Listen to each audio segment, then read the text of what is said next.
right, so we're going to learn how to solve radical equations and inequalities. So today I'm going to break this up into two sections, subsections. The first one is we're just going to talk about radical equations, simple. And then tomorrow on Wednesday, we're going to talk about inequalities with radicals, right? So here we're trying to solve equations that have radicals in them. Okay, that's what we're going to do. I give you three main wrinkles here. The first one, very simple one. And the second one, you have two radicals on either side of the equation. And the last one, we're going to talk about a cubic equation and how do you solve these kind of equations, okay? So now, what I have here is I want to solve this for x, okay? I have solved square root of x plus 2 plus 4 equals to 7. And I want to solve it for x. So what comes into mind? What would you want to do? If you had never done this before, this is your first time seeing this. What would be your first logical thing to do? Yeah? Subtract the 4. Subtract the 4, right? Subtract the 4. So now we have square root of x plus 2, right? Is equal to 3. Now, what is the next thing that we are trying to achieve here? We want to solve for what? What are we solving for really? X, right? But there's an obstacle. What's the obstacle? The obstacle is the radical, right? So how do we get rid of the radical? What did you do here? Square both sides. Yeah. We square both sides, right? So we're going to square both sides.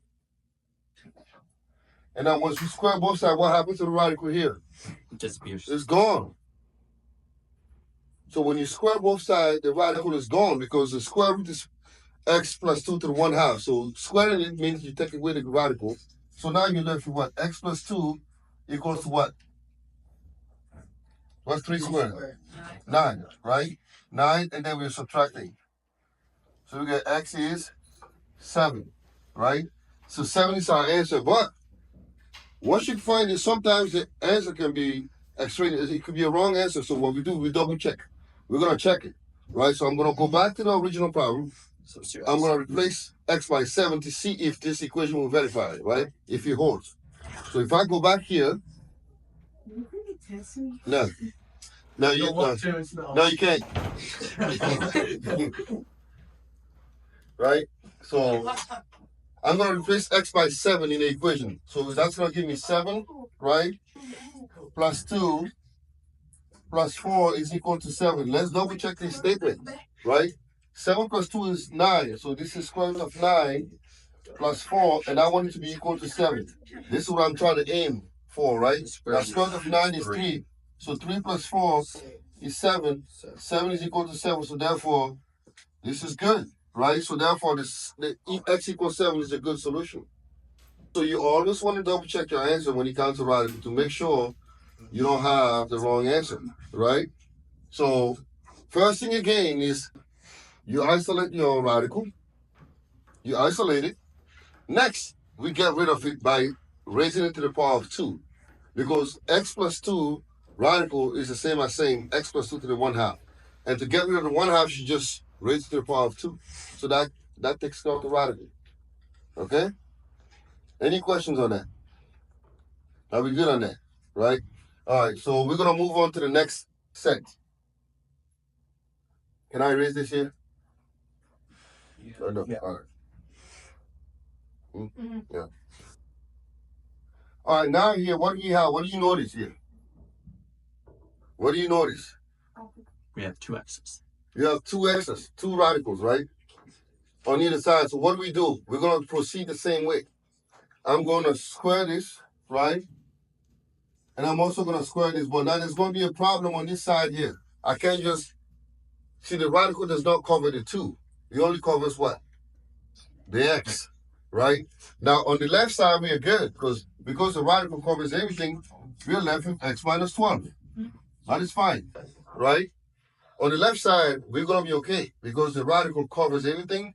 So if you square it, it takes care of the radical. Now here, we're going to have to FOIL this. So that's going to give us this. So we have a double work to do here. Right? So now I'm going to go step by step here.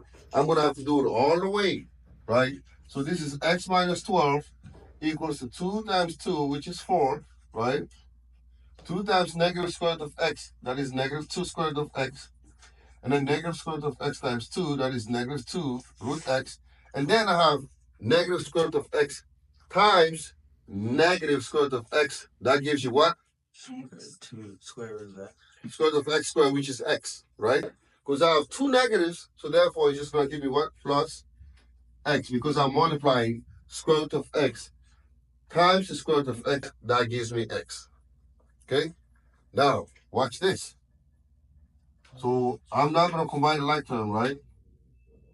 So I give this 4. These two can be combined because the numbers that are under the right are the same. So that gives me negative 4 square root of x plus x here, right? Now, what I'm going to do is I'm going to put this on this side. And again, I'm going to isolate my radical, right? Because I still have another radical, so I need to isolate it. So I'm doing twice the job here, right? So I'm going to first subtract the x to this guy. So that is gone. And then I'm also going to subtract 4 here, right?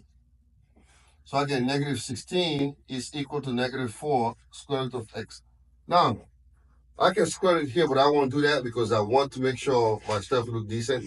So I'm going to divide everything by what here? Negative 4. Negative 4, right? By negative 4. So I get 4 is equal to square root of x. Now, what's the logical last step, Cole? You square both. Square both sides, right? You square both sides. So now we get what? 16 is equal to x. So x is equal to 16. And now what's our next step? We're going to double check to make sure this is the right answer. I'm going to take this and I'm going to plug it in here to see if this verifies, right? So I'm going to go back to the original and I'm going to replace x by 16 and see if this is going to hold, right? So what's 16 minus 12? That is 4, right? Square root of 4 is equal to 2 minus square root of 4, square root of 16 here is 4, right? So this is 2 equals to negative 2. What do you say? It's not. Oh, it's not really equal now. Not equal. No. So what would you conclude about this problem? Not solvable. No solution, right? No solution. Now, Wait, do we have to check it? you have to check it. We do. If you don't check it, because you may not hold. You have to check with the square root, so you have to check it at the end to make sure that this is either a solution or it is not a solution. So at the end, you always want to check it. Okay? Here, it did not work, so therefore, this is not a solution to the problem. So this problem does not have any solution. Oh, what is this? There's something in her eye. Something in her eye. Yeah. Are you looking that close to her eye? Wait, so it's an eyelash. Thank you. All right. So in this case, you see that the solution did not work. So we always must double check it, right? We must double check our answers. We must double check our answers. All right. Okay. Now the next problem, I think you guys are going to be able to figure this out, right? Even though this is a cubic function, right? I have 2 6x minus 3 to the 1/3 minus 4. So what would you want to do here, Nathan? What would be your first step? So add the 4. Add 4. There you go. We add 4 first, and then we get 2, right? And then 6x minus 3 to the 1/3 equals to 4. Then what? You distributed the 2. Multiply the 2 by You mean divided by 2, Divide out right? 2. Divided by 2, all right. And I have 6x to the minus 3 to the 1/3 equals to 2. Now, what will be the next logical step here? This is 5 to the 1/3. So how do I get rid of that? That exponent to the 1/3. You cube it. Cube it, Cube it. right? Because it's a 1/3. To get rid of the 1/3, you're going to raise it to the power of what? 3. Right? There you go. 3. So we're going to cube it, and then we're going to cube this side because this is 1/3. So if you cube it, it gets rid of the exponent, right? So now that's just gone. So I'm left with what? 6x minus 3 equals to what? 2 to the 3rd, right? Because if you do one thing on one side, you must repeat it on the other side. Okay? So you have 2x minus 3 equals to 2/3. 2 to the 3rd power is 8. So this is 6x minus 3 equals to 8. You add 3, right? 6x is equal to 11. And x is equal to 11/6, right? 11/6. All right? Again, we can double check the answer. Let's double check it. I'm going to go back to the original problem, and I'm going to replace x by 11/6. Right? I'm going to double check it.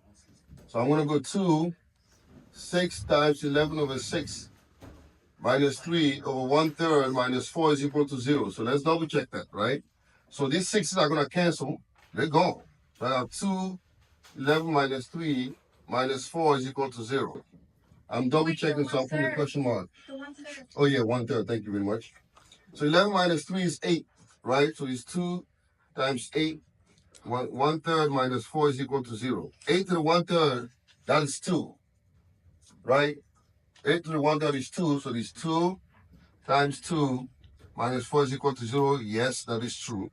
So therefore, this is the solution. This is a good solution.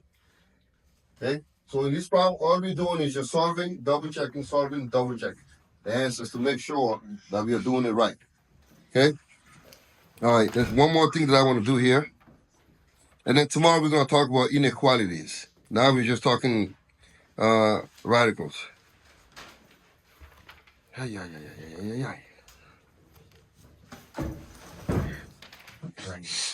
You good?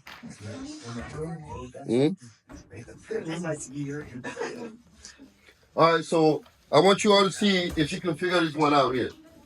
Right?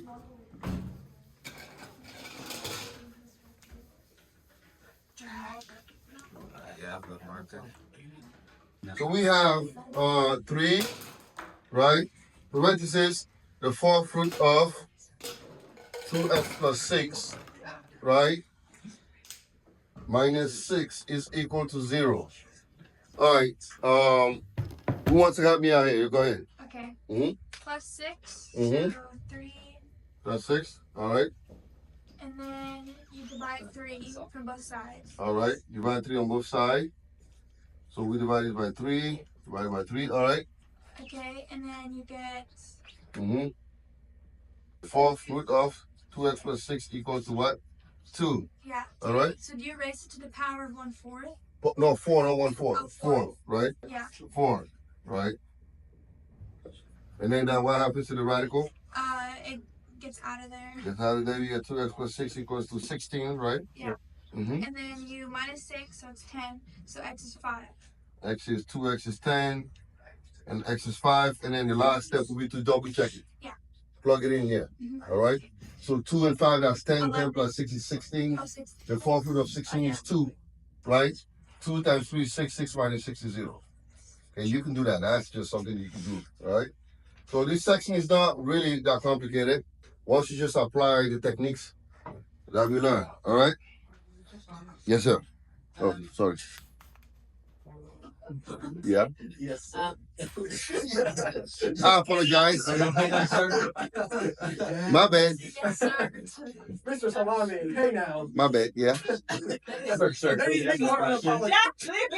Yes, Tammy. Gosh. It is 25. Yeah. When Yeah. we replace the 5 there, how would you do the 4 on the outside? All right. If you replace the 5 here, right? We got 3, right?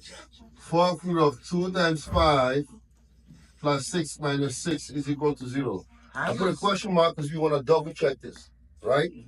So that is 3, fourth root of 2 and 5 is 10, right? 10 plus 6 is 16. Minus 6 is equal to 0, right? Now what's the fourth root of 16? It's 2. 2, right? So it'll be 3 times 2 minus 6 is equal to 0. 6 minus 6 is equal to 0, right? True or false? True, right? Therefore, 5 is the solution. All right? 5 is the solution because that works. All right? Okay. So what I did was, so you can start on your, you can start working on your homework now. All right? So 1 through 10, 23 to 27 for honors, and for regular, we got that.